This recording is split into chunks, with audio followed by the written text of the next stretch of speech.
toutes et bonjour à tous, ici The CNS et bienvenue dans cette nouvelle vidéo, la première séance.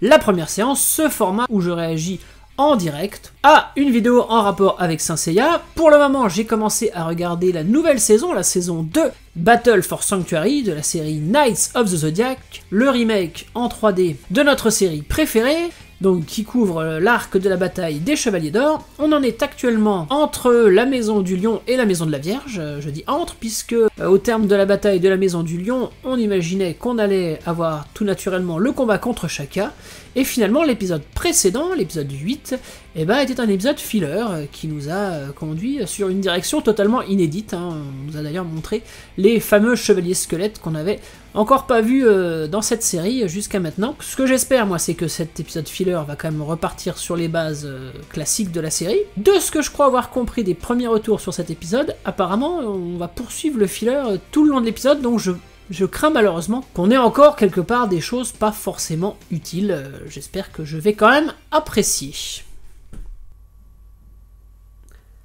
Donc un épisode qui s'intitule Reflet. Qu'est-ce que ça peut bien vouloir dire dans le contexte de la série? Je l'ignore. Donc il devient géant, le squelette. Ok, donc on est dans la pure invention là. On nous fait durer énormément de temps cette épreuve. Aussi longtemps qu'un combat contre certains des Chevaliers d'Or qu'on a vu au préalable. Donc là, en termes de gestion du rythme, bah alors c'est pas bon quoi.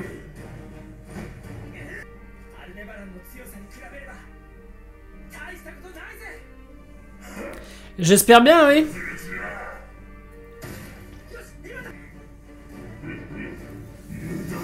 Je m'ennuie, je vous le dis, je me fais chier là. C'est pas intéressant.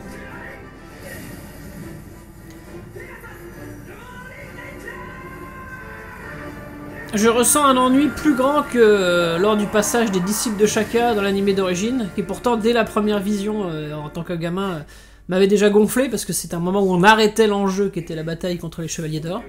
Bah là c'est pareil, on arrête les enjeux. Des péripéties dont on sait très bien qu'ils vont s'en sortir, donc on s'en fiche. Voilà, vous pouvez passer. C'est tout. Donc ça a duré super longtemps pour rien. Enfin, la Maison de la Vierge. À moins que ce soit une illusion. J'espère que non. Ah ouais, la moitié de l'épisode est déjà passée. Il me semble que les interstices de pub, les encarts pub, ça arrive au milieu, donc là... J'ai l'impression que ça vient juste de démarrer. Donc Mu et Aldebaran en mode Superman. Suivi... J'ai l'impression que c'est la même séquence ça que ce qu'on a eu dans l'épisode d'avant. Suivi par Marine et June. On voit la différence de niveau par la façon dont ils se déplacent. Les Chevaliers d'Or volent. Marine, elle, fait des sauts à très grande distance. Et June, simple Chevalier de Bronze, court. C'est rigolo le fait de respecter... d'établir une hiérarchie aussi par la façon dont ils se déplacent, par la vitesse. Donc ils vont tous à Star Hill. Du coup, les Chevaliers d'Or abandonnent leur maison dans cette série, alors que... il semble que malgré le fait que certains se posent la question par rapport au pop, ils n'abandonnent pas leur maison, évidemment. C'est quand même leur mission. J'imagine qu'ils sont en plein état d'alerte. Et là, Mu et LD direct s'en vont, quoi. On fait ce qu'on veut.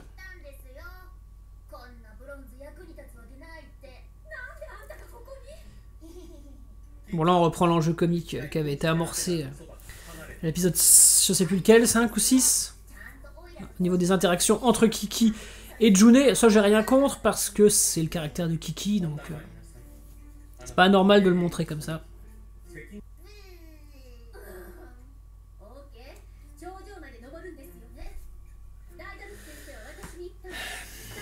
Bon, par contre, ça y est, je crois que ça s'enlise.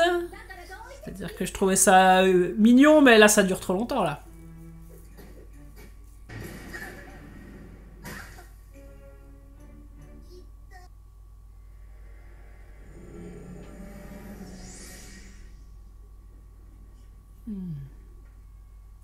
Donc, Star Hill, dans le manga, il n'y a que Marine qui s'y rend. C'est complètement ellipsé dans le manga. On ne sait qu'après, quand elle a rejoint Seiya, Dans la maison des poissons, c'est ce qu'elle a fait. C'est l'explication pourquoi elle avait disparu depuis tout ce temps. On ne la voit jamais l'escalader. Dans l'animé, on la voit l'escalader. Donc là, ils ont décidé qu'il n'y a pas d'escalade, et que visiblement, il va y avoir une épreuve dans une grotte. Donc, péripétie inventée, donc qui ne reprend pas l'animé, du coup, qui avait fait autre chose. Et puisque dans le manga, la voie était laissée libre au niveau de l'adaptation. En tout cas... Je m'attarde sur le visuel, il y a un très bon rendu des textures des armures. Vous voyez, quand on les voit en très près, on sent les textures du métal. Ça, c'est très joliment fait. Mieux que les cheveux qui ont un côté un peu plastique. Le travail sur les armures est très bon. Marine qui a son diadème du manga.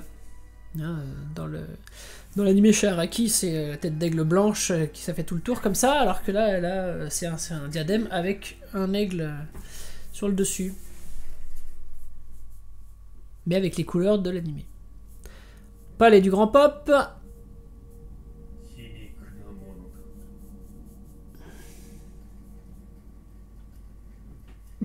Ça sert à rien, qu'est-ce que c'était que ça?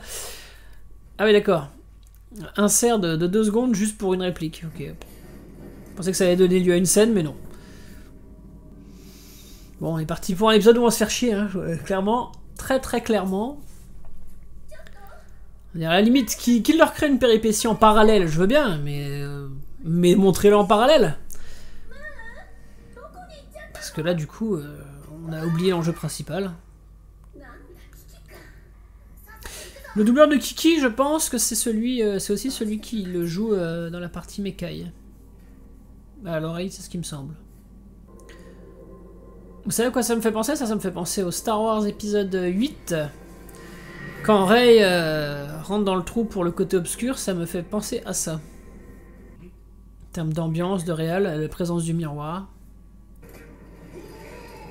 Oui, bah voilà. En plus avec le...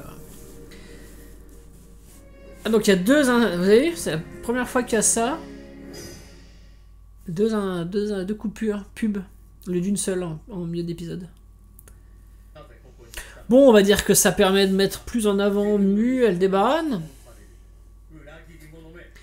On joue le coup du double maléfique.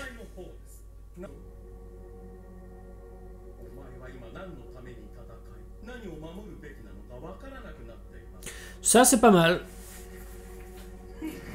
Altermoiement de Mu, doute par rapport à sa quête. Et du coup, qui fait un combat de télékinésie contre lui-même. J'aime bien l'idée. Et au moins une série où Mu porte son casque, hein. Lui qui a tôt fait de l'abandonner dans la partie sanctuaire, pour ne plus jamais le porter ensuite. Dans cette série, il porte son casque. Contrairement au Chevalier de Bronze. Il va bien ce casque. Je comprends pourquoi Mu a un cosmos rouge par contre. Plutôt que doré. Dans l'esprit, comme j'ai dit, ça rappelle un peu le combat de Mu contre Papillon. Mais qu'on a dans la partie Hades.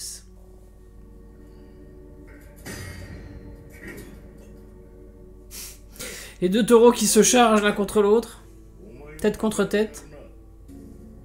Mais du coup, combien de temps va durer cette partie en fait? Parce que bon, ok, vous voulez rallonger la sauce. Pourquoi pas, mais... Si vous êtes parti dans l'idée de faire une 30aine d'épisodes, ok, vous avez du temps, mais... Vous avez rushé des passages clés, comme les combats qu'on a vus avant, comme notamment la première apparition de Camus contre Yoga. Et vous passez 2 épisodes sur des trucs totalement inventés, alors. Qui, par-ci par-là, ont des éléments intéressants, isolément. Mais dans la globalité d'un arc du sanctuaire, à part ralentir la narration, et du coup d'empêcher de prendre du temps sur des passages clés, est-ce bien pertinent? Qu'est-ce qu'on apprend là? Qu'est-ce qu'on apprend qu'on ne sait pas déjà? Qu'est-ce que pour l'instant tous ces rajouts nous montrent? Qu'on ne sait pas déjà. Ça nous montre quoi? Que les bronzes ont un lien d'amitié entre eux. Ça avait déjà été montré en saison 1, même si mal, ça a déjà été montré, on le sait. Bon, même si c'est toujours bon d'appuyer dessus, mais en tout cas ça nous le remonte, on l'a déjà vu. Ça nous montre que les Gold doutent, c'est de Mu et Aldé. On le sait, on l'a déjà vu dans les épisodes d'avant. Et ça sera rappuyé après par la suite si on s'en suit seulement au déroulé du manga. Donc, quel est l'intérêt? On nous remonte les arcanes des uns et des autres, on nous remonte l'arcane d'Aldebaran, on l'a déjà vu. On nous fait un petit combat de télékinésie sympathique pour mieux, mais en fait on n'apprend rien. C'est des rajouts où on n'apprend rien de plus. En termes d'informations, on a déjà toutes les informations en fait. Ce qui est logique. Le manga de base se suffit à lui-même, il délivre assez d'informations. Et là on ralentit la narration, c'est du gras, ce n'est pas utile. À nouveau. Et en plus pas très passionnant.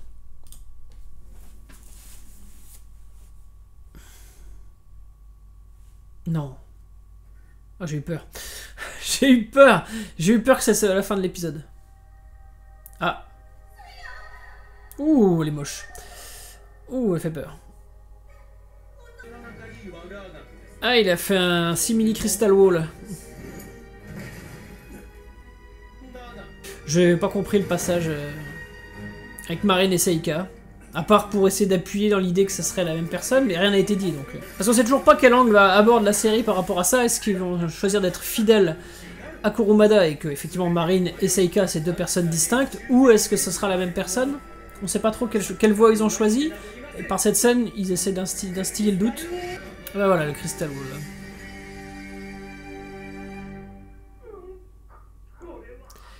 Crystal Wall qui peut emprisonner... Du coup, Mu nous dévoile toutes ses arcanes, hein. Il n'attendra pas la partie Hades pour ça. Le problème, c'est que ça, c'est une illusion et c'est traité au même niveau d'importance que les vrais combats contre les Chevaliers d'Or.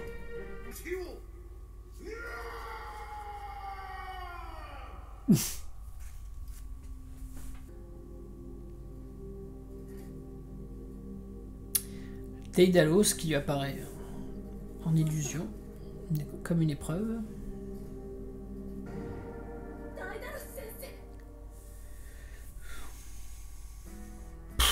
Oh putain, c'est pas fini. Oh là là. Oh là là là là. Oh là là, c'était une...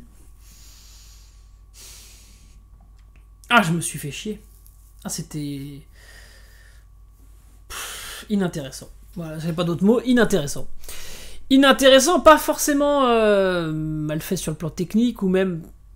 Ouais, on peut pas leur reprocher de partir en sucette complètement avec des tanks, des trucs comme ça, mais... C'est pas intéressant. Ouais, voilà, il y a quelques petits éléments qui pop par-ci par-là, le doute de Mu face à lui-même, le fait qu'il fasse un peu de télékinésie. L'enrichissement de June, pour l'instant, n'y est pas, hein, ça s'est résumé à les péripéties de chamaillerie avec Kiki. Bon, à la fin, on voit des Dalos, mais ouais, c'est pas fini. On va partir là-dessus. D'un strict point de vue narratif, c'est zéro. C'est zéro parce qu'on a lancé une quête. Il y a 6, 7 épisodes, 8 épisodes de ça. Enfin, 7 épisodes. Et d'un coup, on s'arrête. Et on fait autre chose. Quand la série d'origine fait ça, elle avait des raisons. Hein, c'est qu'elle ne voulait pas rattraper le manga, ils connaissaient pas la suite. Là, la fin, elle est connue. Hein, on la connaît depuis 30 ans. Donc pourquoi faire ça? J'ai l'impression que ça va nulle part, que c'est tout ça pour broder sur des trucs qu'on sait déjà, des éléments qui ont déjà été amenés avant ou qui le seront plus tard, et pour faire de la péripétie, mais de la péripétie bas de gamme, quoi. Enfin, je sais pas, est-ce que June a été plus mise en avant? Est-ce qu'ils ont montré plus de choses sur June pour l'instant? Non, clairement pas. MuLD, on les connaît, ils nous ont montré la même chose que ce qu'on savait déjà. Et puis ils nous ont fait une scène avec Marine, là, qui regarde Seika en train de pleurer. Mais c'est pas ça qu'on a envie de voir en fait. Enfin, je sais pas, ça fait 2 épisodes là. Pénible. Vous voyez, autant j'ai bien apprécié le début, et je vous dirais que je les reverrai, les épisodes du début, on va dire jusqu'à l'épisode 7, avec plaisir, parce que ça va d'un trait, c'est bien fichu, même si, comme j'avais déjà dit, il y a un manque d'intensité que la série, je vais pas revenir sur les défauts énoncés, mais ça passe très bien, et au terme des épisodes, j'ai envie de les revoir. Mais là, l'épisode 8 et l'épisode 9, j'ai aucune envie de les revoir. Jamais j'ai envie de revoir ça. Hein. Parce que ça ne sert à rien. Ça fera partie de ces épisodes qu'on passe. Comme je passe des épisodes dans la série d'origine, comme je passe les Chevaliers d'Acier, comme je passe Docrat, comme je passe tous ces épisodes filler que je trouve pourris dans la série d'origine, et ben là c'est clairement ça. C'est de l'épisode filler. Donc j'espère qu'ils ont beaucoup d'épisodes de prévus. Malheureusement, ce que j'espère aussi, c'est que là, au terme de l'épisode 12, on va se taper une interruption longue avant la suite. Et ça me gonfle. Mais ouais, c'est pénible. C'est relou, hein. C'est très très relou, c'est inintéressant comme épisode. Attendre une semaine pour voir ça. Et on va encore se taper ça la semaine prochaine. En fait, j'ai l'impression que la fin des 12 épisodes va s'achever avec un cliffhanger, avec, on va dire, l'arrivée d'Iki contre Shaka. Je sens le truc arriver en termes de rythme. Il reste 3 épisodes, parce que je sais pas pourquoi, hein, je suis bloqué sur le fait que ça va s'arrêter à l'épisode 12. Ça va s'arrêter, il va y avoir une coupure. Et là, ils sont pas partis pour s'arrêter, donc j'ai l'impression qu'ils vont encore faire durer le truc. Donc ouais, je sens bien la fin de l'épisode 12 contre Iki contre Shaka. Mais au milieu du combat, ça va s'arrêter comme ça. Je sens le truc arriver comme ça. Donc non, je me suis beaucoup ennuyé, c'était pas bon, inintéressant, je reverrai jamais cet épisode. Bah, comme j'ai dit la dernière fois, j'espère que le prochain sera mieux, mais vu comme s'achève celui-là, j'ai aucune attente, j'ai pas hâte. Ouais. Bah voilà. Écoutez, dites-moi ce que vous avez pensé de cet épisode en commentaire, j'espère que cette vidéo vous a plu au demeurant. A très bientôt pour une prochaine vidéo, on se retrouve dans tous les cas la semaine prochaine pour la première séance qui sera consacrée à l'épisode 10. Salut les amis, portez-vous bien. Ciao ciao.